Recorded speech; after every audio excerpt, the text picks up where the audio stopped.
Charles Leclerc denies Max Verstappen a historic qualifying record by claiming pole position for the Monaco Grand Prix. However, the big story comes from Haas, who are disqualified from the session.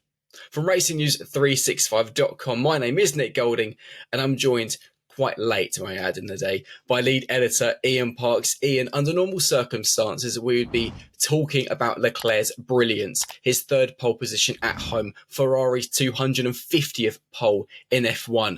But we have to start with Haas and their disqualification from qualifying 3.5 hours after it finished. I mean, it's a big story and a massive problem for the American team. This is F1. These things are sent to try us, Nick, and right now, situation like this is certainly a very trying one for Haas. Nico Hülkenberg and Kevin Magnussen disqualified from the qualifying results of the Monaco Grand Prix. It means that they will now be allowed to start the race, but they will have to do so from the pit lane. Just to bring you up to speed on exactly why they've been disqualified, they've got a new rear wing on their Haas's for this weekend, and what that has meant is that the rear wing does not comply with the technical regulations regarding specifically the opening of the DRS and the slot gap of that opening.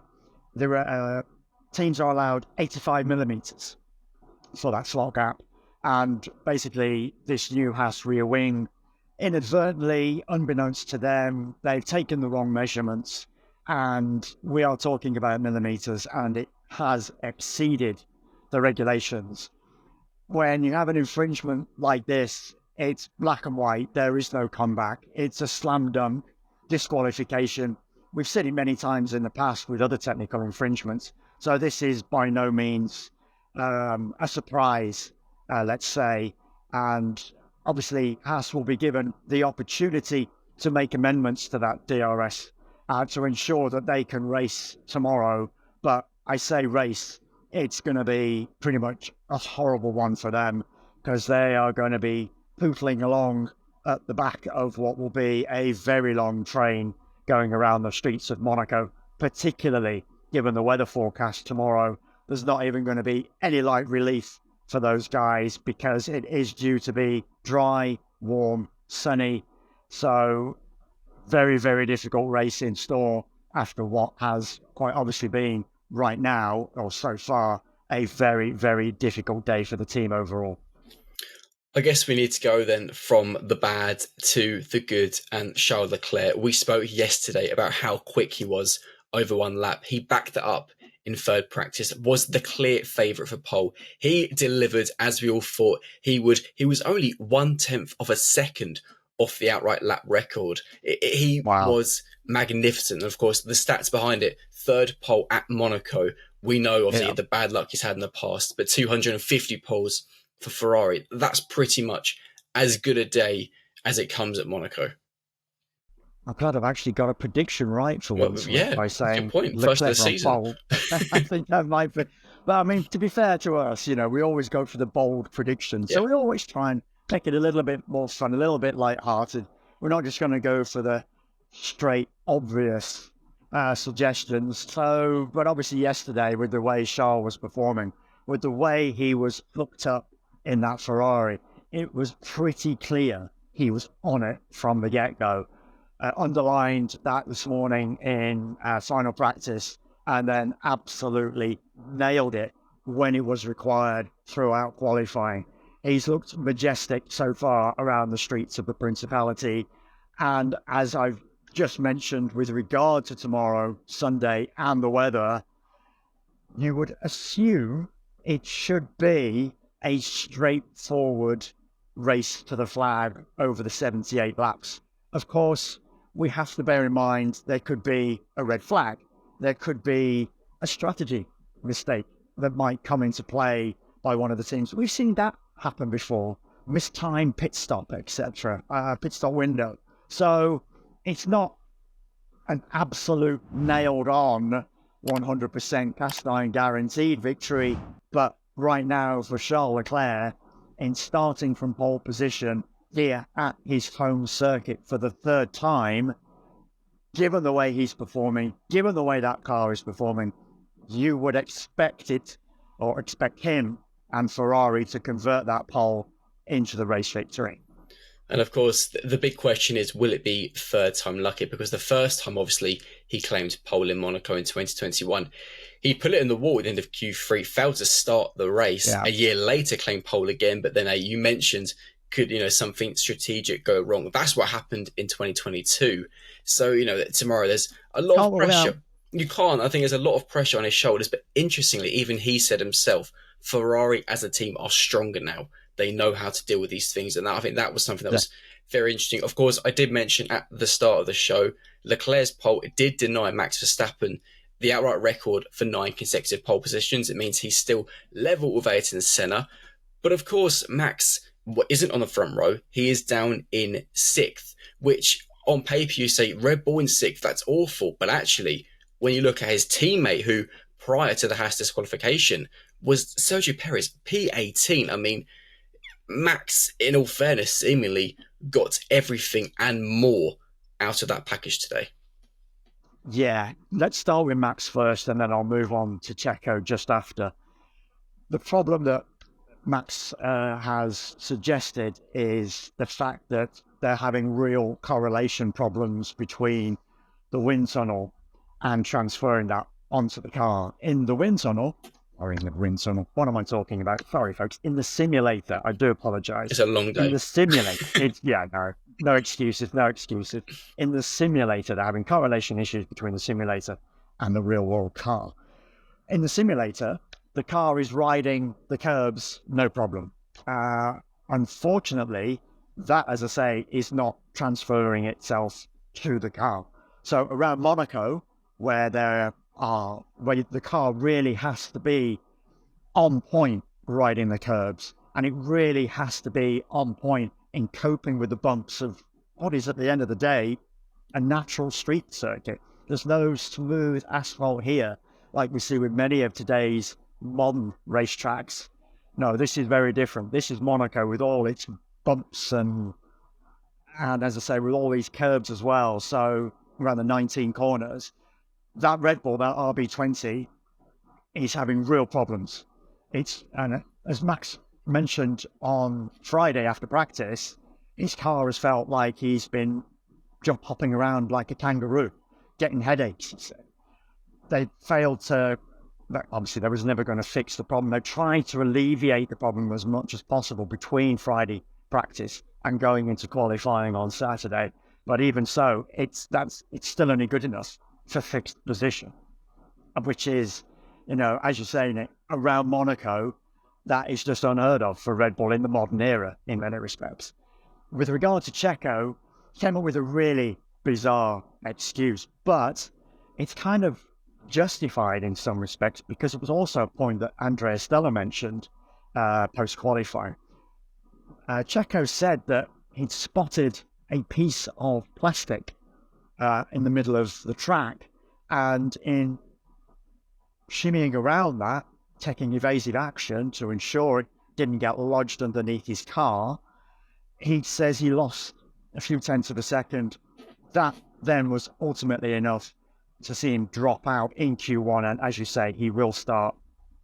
Actually, he's going to get bumped up the grid, bearing in mind that I'll be P16 now, just thinking about that, so just quickly adjust that. Now, piece of plastic, by the way, is coming off these polyurethane strips of advertising that are covering the metal barriers. So this is a problem that Lando Norris had in Q1 as well, whereby they had to bring him in to try and remove that piece of, I'm not exactly sure what the specific material is, but I'm going to say polyurethane because that's exactly what it looks like. It's just protective coating, but it's obviously advertising for the various brands around the circuit. That got lodged in his car. They had to bring him in, remove it, and of course it was why it was so touch and go for him to get his lap in Q1, and ultimately he managed to perform brilliant over the rest of the sessions. He'll line up fourth in a very old school Ferrari, McLaren, top two rows of the grid. rekindling the good old days of the Ferrari-McLaren battles that we've seen in the past. Andrea Stella, just getting back to him, he was not happy at all because that nearly proved so very, very costly for McLaren. He said something has to be done. But what on earth can be done? Do they just remove all these polyurethane advertising from around the circuit? There's a lot of it, and a lot of sponsors, if that was the case, if it was thing, then would not be happy because obviously they've paid fortunes to get their brands across the barriers with as I say, with this polyurethane covering with their names on it. So fascinating stuff. Can anything be done going into the Grand Prix? I doubt it very much. But obviously I think it's going to be one of those that they've got to look at for next season now, and the Monaco Grand Prix that will take place beyond. I suppose in many ways, though, that issue is just one of the quirks of Monaco. It's tight and twisty. It's what, we've grown to love. Quickly to run through the top 10, obviously you mentioned that it's a Ferrari-McLaren top 4 with Leclerc on pole with Oscar Piastri alongside him. Carlos Sainz third, brilliantly. Lando Norris in fourth. George Russell fifth. We'll talk about Mercedes in a minute. Max in sixth. Lewis Hamilton in seventh. Yuki Tsunoda in eighth. Alex Albon in ninth. With Pierre Gasly in P10 for a superb job for Alpine. One name not in that top 10 is Fernando Alonso, another driver who was knocked out in Q1.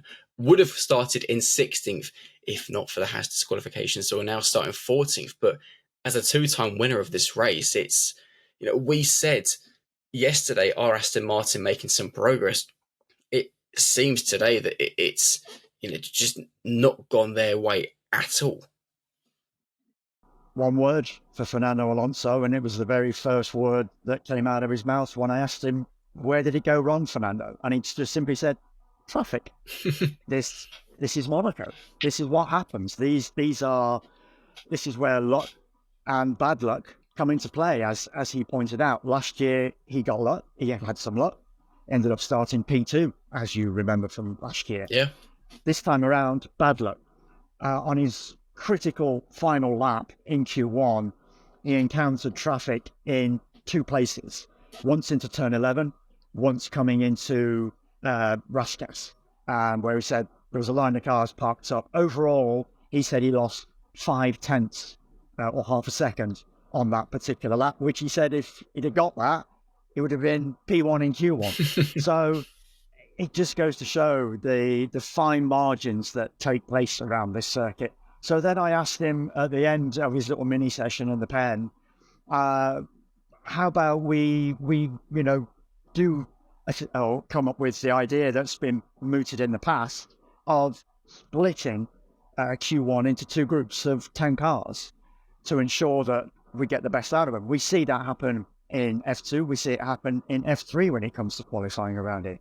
Great idea, said Fernando. So there we go. Maybe Fernando and I have revisited that solution, and who knows, it might get brought up again in the future, but I can't see it happening in all honesty. Well, that's a bold prediction. Monaco's, yeah, exactly. That would be a year ahead bold prediction if that actually took place. But this is Monaco. This is what the F1 drivers and teams, who we know are the finest in the world, have to navigate around. It's part of Monaco. So it is another one of those quirks. Mercedes, obviously, Russell in fifth, Hamilton in seventh. We spoke about Mercedes going very well on Friday, in particular Lewis Hamilton. Hamilton also went very well in FP3, but was once again out-qualified by his teammate. I should mention that in all fairness to Lewis, he was less than 4 tenths behind Leclerc, so that was 4 tenths separation in the top 7, which is very, very little. Pretty impressive. Yeah, it's again, impressive. Though, to be out-qualified by his teammate means tomorrow he's likely going to finish behind him as well. It's this Mercedes swan song is just not looking like a swan song. Yeah, he was quickest in FP1, second quickest in FP2, third quickest in FP3.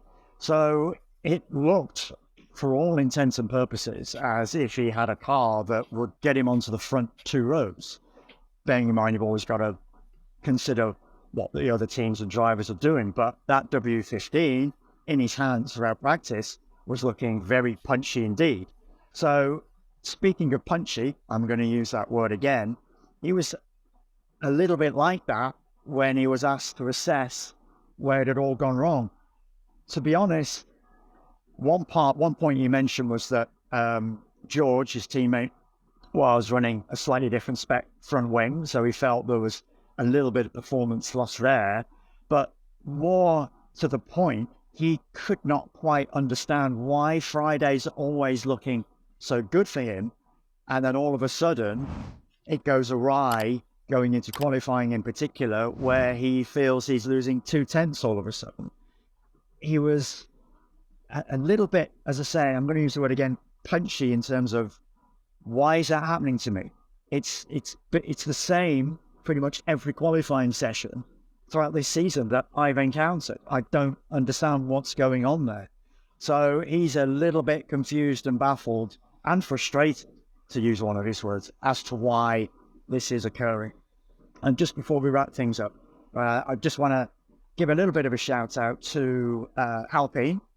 They managed to get a car in Q3 around here, which is quite a feat for them, given the really troublesome season that they've had. And the reason why I'm giving a particular shout out is because I asked Pierre Gasly in the pen as to why all of a sudden it had come good for him. And the key point that he made was the work of Jack Doohan, their reserve driver, who I know was up till 3 a.m. in the morning working on simulator setups to try and get it right. Pierre was super happy with the work that Jake had done. Jake then hopped back on a plane at about 6:30 this morning.